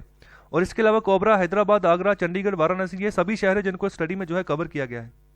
तो यहाँ पर इस स्टडी में आप अच्छे से देख सकते हो कि जो यहाँ पर गलतियाँ पाई गई हैं, जो यहाँ पर कोरबा है, ये छत्तीसगढ़ का शहर है जहाँ पर जो 50% जो प्लांटेशन हुई है ट्रीज की वो थर्मल पावर प्लांट के आसपास ही कर दी गई है। और यहाँ पर जो सिटी के और पोल्यूशन हॉटस्पॉट्स है वहाँ पर की ही नहीं गई, ओके। इसके अलावा चंडीगढ़ की अगर बात करें तो यहाँ पर जो है और इनको ये कंटिन्यू कर रहे हैं कि प्लांटेशन जो है गार्डन्स और बना रहे हैं, पार्क्स के ऊपर ट्रीज प्लांटेशन कर रहे हैं। वाराणसी की बात करें तो 60% जो टोटल यहाँ पर प्लांटेशन ड्राइव्स हुई हैं, जो यहाँ पर प्लांटेशन लोकेशन, तो 60% प्लांटेशन यहाँ पर रेजिडेंशियल एरियाज में कर दी गई हैं। और जो यहाँ पर ट्रैफिक हब्स है जहाँ पर पोल्यूशन की, तो वहाँ पर सिर्फ 8% प्लांटेशन ड्राइव हुई है। और इसी के चलते यहाँ पर हैदराबाद की बात कर रहे हैं कि यहाँ पर 43% प्लांटेशन जो एरिया हैदराबाद में हुई है सिर्फ और सिर्फ यहाँ पर जो पोल्यूशन हॉटस्पॉट एरियाज वहाँ पर हुई है। तो बाकी की यहाँ पर जो लेस पोल्यूटेड एरियाज वहाँ पर किसी तरीके की यहाँ पर जो प्लांटेशन ड्राइव वो नहीं की गई। इसी तरीके से यहाँ पर गुवाहाटी की बात करें तो वहाँ पर किसी तरीके का यहाँ पर प्लांटेशन ड्राइव नहीं हुआ है। और इसी के तहत यहाँ पर और भी बहुत सारे शहर है भारत में जहाँ पर एयर पोल्यूशन काफ़ी बढ़ता जा रहा है। तो वहाँ पर भी ज़रूरत है हमें कि नेशनल क्लीन एयर प्रोग्राम के तहत वहाँ पर भी प्लांटेशन ड्राइव हो। और आगे जो न्यूज़ है वो है टाइम्स नेशन वाले पेज में से। तो यहाँ पर हमारे प्रधानमंत्री जी ने यहाँ पर इंडिया टॉय फेयर 2021 का जो है इनॉग्रेशन किया है। तो पहला ऐसा यहाँ पर जो ऐसा फेयर हुआ है भारत में, ओके। तो यहाँ पर भारत में जो है प्रधानमंत्री जी कह रहे हैं कि इस क्षेत्र में भी, टॉयज मार्केट के क्षेत्र में भी हमने सेल्फ रिलायंट बनना है, आगे बढ़ना है, आत्मनिर्भर बनना है। तो अभी जो टोटल जो शेयर है ना ग्लोबल मार्केट में, टॉय मार्केट का, वो $100 बिलियन का है। तो और उसमें भारत का शेयर जो है बहुत कम है। भारत बहुत कम पैमाने पर जो है यहाँ पर टॉय बनाता है, ओके। तो यहाँ पर हमें आगे बढ़ना है। 85% जितने हमें हमारी कंट्रीज में टॉयज चाहिए होते हैं ना, वो हम बाहर से ही यहाँ पर इम्पोर्ट करते हैं। तो ज़्यादातर इसमें चाइना ही है जहाँ से हम जो है टॉयज इम्पोर्ट करते हैं। तो हमें आने वाले समय में इको फ्रेंडली टॉयज के ऊपर भी फोकस करना है। तो भारत में अगर खिलौनों की भी अगर बात करो ना, तो यहाँ पर एशियन टाइम से बहुत अलग अलग तरीके से जो है ट्रेडिशनल कल्चर रहे हैं अलग अलग राज्यों में, तो आज भी वहाँ पर वो अभी भी कायम है। तो इसी को भी भारत सरकार जो है आगे फोकस करना चाह रही है। तो इसी के चलते यहाँ पर इंडिया टॉय फेयर 2021 का आगाज किया गया। यहाँ पर बात की गई कि made in India today then the demand for handmade in India is also increasingly equally. मतलब ये भी बढ़ रही है कि हमारे देश की बनी हुई जो खिलौने हैं वो भी बाहर के देशों में जाएं, वहां पर जो है अच्छा खासा एक अपनी जगह बनाएं, ओके। तो इसके रिगार्डिंग यहाँ पर ये फेयर करवाएगा, इंपॉर्टेंट है, ध्यान रखिएगा, पहली बार हुआ है ये। और आगे जो न्यूज़ यहाँ पर जो कनाडा है वो सीरम इंस्टीट्यूट ऑफ इंडिया से अभी 2 मिलियन वैक्सीन की जो डोजेज है वो बाय करेगा। तो काफी लंबे समय से ये बात चल रही कि ये बात बनेगी या नहीं बनेगी। तो अभी डिसीजन आ चुका है कैनेडियन गवर्नमेंट का कि उन्होंने अप्रूवल दे दी कि जो एस्ट्राजेनेका कोविड वैक्सीन है जो कि सीरम इंस्टीट्यूट बनाता है, ओके। तो जब सीरम इंस्टीट्यूट इसको बनाता है एस्ट्राजेनेका वैक्सीन को, तो क्या नाम है उस वैक्सीन का, जब सीरम इंस्टीट्यूट उसको बनाकर जो है प्रोड्यूस करता है, तो उसका नाम, उसका मुझे नाम जो है कमेंट बॉक्स में बताइए। तो यहाँ पर 5 लाख डोसेज जो है ना इसी मैन्युफैक्चरिंग की जो है यहाँ पर इस बुधवार तक जो है यहाँ पर पहुंचा दी जाएगी कनाडा में, और 2 मिलियन डोसेज की डिमांड है कनाडा की ओर से कि हमें जो है सीरम इंस्टीट्यूट ऑफ इंडिया से इतनी डोजेस हमें चाहिए। ओके, तो 3 हफ्ते का अभी समय लगेगा, अभी जो बाकी का जो इनका प्लान है उसको यहाँ पर सबमिट करने के लिए, बाकी की जो डोजेस हैं उसको यहाँ पर पहुंचाने के लिए कनाडा में।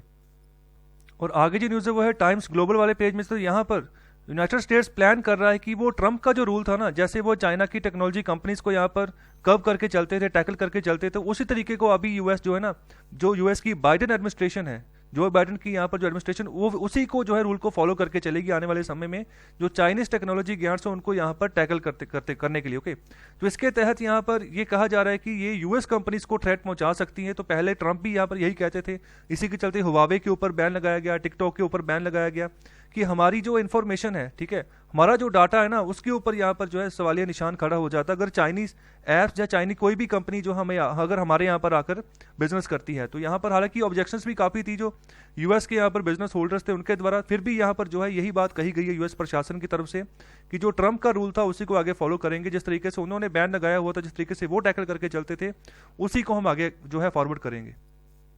तो अभी वक्त है शीशे के सामने जाने का। तो एम्बिग्यूअस का मतलब है अस्पष्ट, एम्बीवैलेंस का मतलब है दुविधा, एंड एम्ब्रोसिया का मतलब है अमृत। इसको दोबारा से रेपिटेशन कीजिए, शीशे के सामने जाइए और अपनी वोकैबुलरी की जो प्रोनाउंसिएशन है, जो इसकी यहाँ पर कैपेसिटी है, इसको और बढ़ाइए।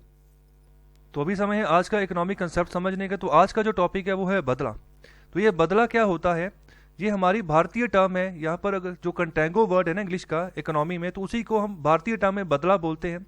तो इसमें होता क्या है, जो हमारा स्टॉक मार्केट में जो भी ट्रेडिंग चलती है हमारी, तो उसमें अगर हम कोई भी चीज़ खरीदते हैं, सपोज करो शेयर खरीदे हैं, तो उसके यहाँ पर पैसे देने हैं। ओके, तो अभी अगर आप उसमें पोस्टपोनमेंट करते हो, मतलब कि उसमें थोड़ी सी आप डिले कर देते हो, और इसी के उलट अगर आपने पैसे दे दिए और आपको एक दूसरे से आपने शेयर लेने हैं, ओके, तो अगर शेयर लेने में अगर पोस्टपोनमेंट होगी दूसरे की ओर से, ओके, तो इस सब चीज़ों को जो डिले होता है ना, इसको हम यहाँ पर वर्ड यूज़ करते हैं बदला। तो यहाँ पर एक एज ए पेमेंट सिस्टम के तहत, एज ए ट्रेडिंग सिस्टम के तहत जो हम इसको देखते हैं स्टॉक मार्केट में, अगर किसी भी तरीके का पोस्टपोनमेंट आता है तो चलिए इस मैप को आइडेंटिफाई कीजिए कौन सा राज्य है। और अभी समय है पिछले नक्शे की डिटेल्स जानने का। तो यहाँ पर हमने बात की थी पंजाब की। तो पंजाब जो है इस साइड से हिमाचल से बॉर्डर टच करता है, ऊपर से जम्मू कश्मीर यूटी से बॉर्डर टच होता है, नीचे की ओर से जो है हरियाणा से बॉर्डर टच होता है, और इस साइड से चंडीगढ़ से बॉर्डर टच होता है, और इसका जो वेस्टर्न साइड है वो टच करता है पाकिस्तान के साथ, ये इस वाला साइड जो है राजस्थान के साथ टच करता है। और आगे बात करें, जो कैपिटल सिटी है वो है चंडीगढ़, जो लार्जेस्ट सिटी है वो है लुधियाना, जो डिस्ट्रिक्ट्स हैं टोटल वो है 22, और जो गवर्नर है वो है वीपी सिंह बदनौर, जो चीफ मिनिस्टर है वो है अमरिंदर सिंह। तो इसके अलावा जो लेजिस्लेचर है, यूनिकैमरल लेजिस्लेचर 117 सीट्स हैं, लोकसभा की 13 सीट्स हैं, राज्यसभा की 7 सीट हैं, और जो हाई कोर्ट है वो है Punjab and Haryana high court, और जो आबादी है वो 3.25 करोड़ के आसपास है। इसके अलावा अगर हम सिंबल्स की बात करें, तो यहाँ पर जो स्टेट डांस है वो है भांगड़ा गिद्दा, जो स्टेट मैमल है वो है ब्लैक बक, जो स्टेट बर्ड है वो है बाज। ओके, तो इसका यहाँ असिप्टर जेंटलिस, ये भी इसका नाम है, नाम याद रखिएगा, साइंटिफिक नाम भी पूछा जा सकता है। जो स्टेट फ्लावर है वो है ग्याडेलस। ओके, तो इसके अलावा जो स्टेट ट्री है वो है शीशम। तो आई होप आपको लेक्चर अच्छा लगा। अगर आपको लेक्चर अच्छा लगता है तो कृपया लाइक, शेयर और चैनल को सब्सक्राइब जरूर करें। बहुत बहुत शुक्रिया, धन्यवाद।